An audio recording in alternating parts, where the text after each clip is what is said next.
Წიქარიშვილი არის ჩვენთან დიუშენის სინდრომის მქონე ბავშვის მშობელი. გუშინ პროპაგანდამ, ქართული ოცნების პროპაგანდამ გაავრცელა ასეთი რაც მანამდე არ გსმენია, რომ თურმე სახელმწიფოს და სამინისტროს აქვს 3 მილიონი ლარი გამოყოფილი იმისთვის, რომ წამლის გარდა სხვა საჭიროებები დაკმაყოფილდეს ბავშვების.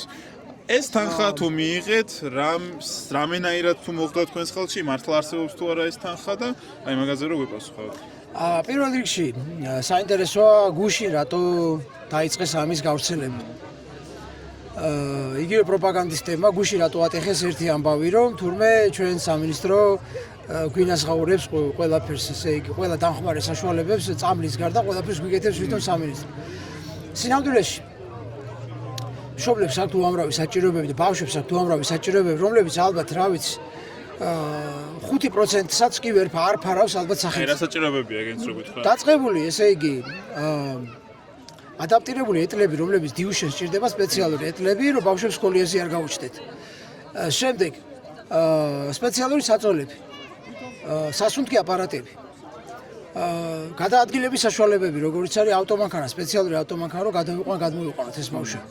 ორთეზები, ასევე იგივე პანდუსები და ეტლები, რომელთა გაკეთება საკმაოდ დიდი დრო ჭირდება და ზოგ შემთხვევაში ვერც ხერხდება, არც აკეთებენ ზოგ შემთხვევაში. აგერ მაგალითად არის ოჯახები, რომლებიც სახლიდან ვერ გამოდიან, იმიტომ რომ ეტლი არა, ისა პანდუსი არა და ლიფტი არ არის. და ახლა ჩვენ თქვენი ხარჯებით გააკეთეთ. ჩვენი ხარჯებით რაღაცებს, მე ჩემი ხარჯით გავაკეთე თავიდან და მე რამდენიმე თვის შემდეგ გააკეთა რეაგირება მერიამ და გააკეთა ლიფტი ჩემს სადარბაზოში. ხო და მაგათ გავლის გარდა ჩვენ მერიას წერილი მივწერეთ და ჩამოუთვალეთ ეს ყველაფერი თებერვალში მივწერეთ წერილი. ჩამოუთვალეთ ეს გვინდა და გითხრა რომ ჩვენ მაგის პროგრამა საერთოდ არ გვაქვს. შესაბამისად აქ ჩაირთო ისეთი კამპანია რომ რაში ჭირდებათ ბავშვებს ამდენი ფული. ის რომ ვერ გააშავეს მშობლები, ვერ გააშავეს ხალხი, ვინც ფულს რიცხავს. იფიქრეს და გააშავეს სტუდენტებიც ვერ გააშავეს, ვინც ამას აორგანიზებს და იფიქრეს რა გავაკეთოთ და გააშავეს თვითონ საჭიროება. და თქვენს რომ საჭიროება არ გაქვთ, რადგანაც ეს ფული საჭიროება არ გაქვთ და მიხეილ სარჯოლაძე ამბობს, რომ და მათ შორის კობახიძემაც ბრიფინგზე თქვა, რომ პერიოდულად ხვდებიან მშობლებს და თითქოს ისეთი განცდა რჩება მათ საუბრიდან, რომ ციტირებ კობახიძის სიტყვებია, რომ მე შევდივარ მშობლების მდგომარეობაში, გასაგებია ჩემთვის მათი პოზიცია.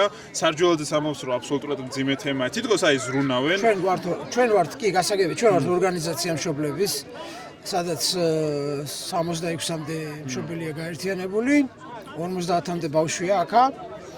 და ჩვენ ორგანიზაციას ბოლო შეხვედრა ჰქონდა სარჯოლაძესთან, სადღაც თვენახევრის თუ 2 თვის წინ ალბათ, როდესაც მშობლებმა დატოვეს ეს შეხვედრა, იმიტომ რომ არანაირი შედეგი ამ შეხვედრისგან არ იყო. მაგის მე ესეთი ორგანიზებული შეხვედრა აქ ინდივიდუალურ მშობელთან გავიდა თვითონ სარჯოლაძე, ერთ თუ ორ მშობელთან ჩაატარა თვითონ შეხვედრა თავისი ინიციატივით და ამას დაარქვა მშობლებთან შეხვედრა. ეს ასე არის, ჩვენ მშობლები ერთნაირად ერთად გავართ, ერთად ვიბრძვით, ერთად ვაპროტესტებთ, ერთად ვართ აქა და ჩვენთან საყურადღებოა ის ფაქტიც, რომ ადამიანები კობახიძე, სარჯოლაძე ამბობენ, რომ რაღაც მხარში დიდგანან და ლაპარაკობენ და ასე შემდეგ და ამ დროს პუფის შემოტანა და ელემენტარული პლედის შემოტანა არ შეიძლება იმას დროს, სადაც წვიმაში და ქარში კი, როდესაც მშობლები თავისი შვილებისთვის ითხოვენ ელემენტარულ სწავლას, ამაშიც კი ხელს უშლიან. ასევე ვიცით, რომ პატრიარქთანაც, ახლადარჩეულ პატრიარქთანაც გქონდათ შეხვედრა, რა დამოკიდებულება იგრძენით, რამის იმედით მოგეცათ? ძალიან დიდი მადლობელი დავჩვით, რომ ეს შეხვედრა შედგა და ძალიან ოპტიმისტურად წამოვედით, იმიტომ რომ ვიგრძენით, რომ არის მზაობა, დახმარების მზაობა. იქ შეთანხმება იყო, რომ ძალიან მალე სამუშაო ფორმატში გადავა ეს ყველაფერი. სამუშაო ფორმატში ნიშნავს ჩვენ, საპატრიარქო ექსპერტები, ვიკრიბებით და გეგმავთ შემდეგ ნაბიჯებს. რა შეუძლია საპატრიარქოს რო გაგეს, რა არის მის შესაძლებლობის პრობლემებში? ერთი რომ მას შეუძლია ზეგავლენა, ხელისუფლებაზე მოახდინოს ზეგავლენა, მეორე რომ ამ ფონდის შექმნა და გაპიარებაში ფონდი ახლა ჩვენ ორგანიზაციის ანგარიში უკვე გვაქვს, უბრალოდ საქველმოქმედო სტატუსი გვაქვს მისაღები. აი ამ ფონდის შექმნაში და გაპირებაში დაგვეხმაროს და იქ პრობლემურ შემთხვევებზე ასევე დაგვეხმაროს. ასევე პრობლემურ შემთხვევებში პრობლემური ბავშვები იგულისხმება, რომლებსაც ჭირდებათ პერიოდულად რაღაც საგანგებო საჭიროებები აქვს და აი აქ შეიძლება დაგჭირდეს ჩარევა. მე მინდა კითხოთ წამლებზე, ანუ 4 ტიპის წამლებს არის. აქედან 2 თერაპია არის და 2 მედიკამენტური ტიპის. ჩემი კითხვა არის ის, რომ მათი პოზიცია დღემდე არის, რომ ეს არის რაღაც ექსპერიმენტულ ფაზაში, ეს წამლები ჯერ არ არის გატესტილი, არა და აქედან სინამდვილეში ეს 4-ვე ტიპის არის FDA-ის მიერ ავტორიზებული და აქედან 2 ეს ვამოროლინი და ეს წამლები, პირველ რიგში ეს წამლები რომ ხელა ფასი არ ღირდეს, ეს წამლები ყველა შემოტანილი იქნებოდა და ეს. ხო, მათი мотиваცია რა არის? რატო აჯანჯებენ? როგორც იყო თავზე დაგვაყრიდნენ ამ წამლებს, ყველას აბსოლუტურად ყველას, რომ ეს ამ ხელა ფასი რო არ ღირდეს, ეს ერთი. მეორე ვინაიდან ჯანდაცვის სამინისტრომ თავიდან დაიწყო აი ამ ნარატივით საუბარი, ეხლა უკვე ნარატივის შეცვლა უჭირს. დგას იგივე, ანუ პირველ ჩვენებას აწვევა, როგორც იტყვიან. აი ეს პირველი ჩვენება უკვე სხვას რო თავიდან დაძველდა უკვე ეს პირველი ჩვენება, იმიტომ რომ ხალხი უფრო ხალხმა გაიგო ეს მოიძია ინფორმაცია, გაერკვა ხალხი რომ ეს წამლები არსებობს, ეს წამლები გამოიყენება. ძალიან მარტივად ხელმისაწვდომია ეს ინფორმაცია და ხო და ხალხი შემდეგ ეტაპზე გადავიდა, ესენი ჩარჩენ ძველ ნარატივზე. ხალხმა გაასწრო ჯანდაცვის სამინისტროს თავისი ცოდნით და თავისი ინფორმაციით, ჩვეულებრივ ადამიანებმა ჯანდაცვის სამინისტროს გაასწრეს უკვე. ამიტომ ის მინისტრი დადის და რაღაც ძველი ინფორმაციებს კრების, მაგალითად შვეიცარიაზე თქვა, რომ აქო იგივე პრეპარატებია, რაც საქართველოშია და დასერჩეთ, დაგუგლეთ, მოიძიეთ და ნახავთ, რომ შვეიცარიაში იღებენ ვამოროლ სახელმწიფო იანვრიდან 2026 წლის იანვრიდან სახელმწიფო ვამოროლოს აფინანსებს ჩვეულებრივად და იღებენ შვეიცარიაში პაციენტები. და ეს შარჯველაძე არ ვიცი, ამან შარშანდელი ინფორმაცია ამოიღო ეთყობა საიდანღაც. თუ შარშანდელი უთხრეს არ ვიცი. თან ამ წამლების ეს ავტორიზაცია მოხდა 2 წლის წინ. აქედან უმეტესი ნაწილის და ესეც ცალკე სიგიჟე არის, რომ ამდენი ხნის მერეც კი არ არის ხელმისაწვდომი ეს წამლები ჩვენთან. აი რა არის იცი, ეს წამლები რომ მართლა ასეთ დამღუპელი იყოს, ან თუ ვინა იგი ელევიდისი და ასე შემდეგ. მსოფლიო ამის გამოყენებას ეგრევე დაბლოკავდა. მსოფლიოში სახელმწიფოები, მთავრობები, სამედიცინო ინსტიტუტები და პაციენტები გიჟები ხო არ არიან.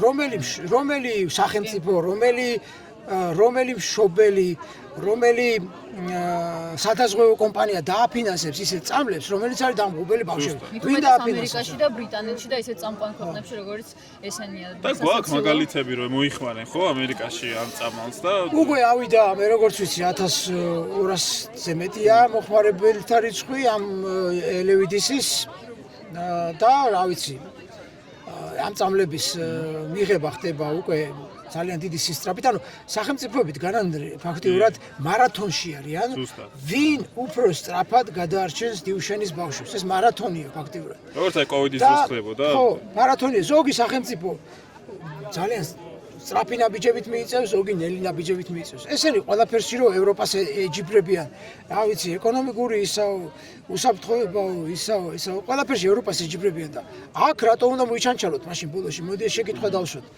თუ ყველაფერში ევროპას ვეჯიბრებთ. ოჯაძემ გითხრა, რომ ჩვენ უფრო ზრუნავთო ჩვენს ბავშვებზე, ვიდრე ამერიკაში და ევროპაში ზრუნავენ და ეხლა საერთოდ ჩვენ ქართულ ოცნებას ახასიათებს ესეთი თვისება, რომ საიდანაც უნდა იქიდან მოაბავს, მაგას დიდი ხანია ვაკვირდებით ჩვენ როგორც მოქალაქეები, რომ ამათ და სხვადასხვა წინა ხელისუფლებასაც იგივე ქონდა. და აი ქართულ ოცნებაში ძალიან ასეთ დემაგოგები და აკეთებენ კიდეს ამას. ერთი მინდა კიდე კითხოთ, აი ახალი ნარატივი ქონა კიდე კვაბახიძეს, რომ ამ წამლების თვითღირებულება არისო $300-700 და ჩვენ ვგთხოვენ, რომ ბიზნეს მაფიაში ჩავერთოთო.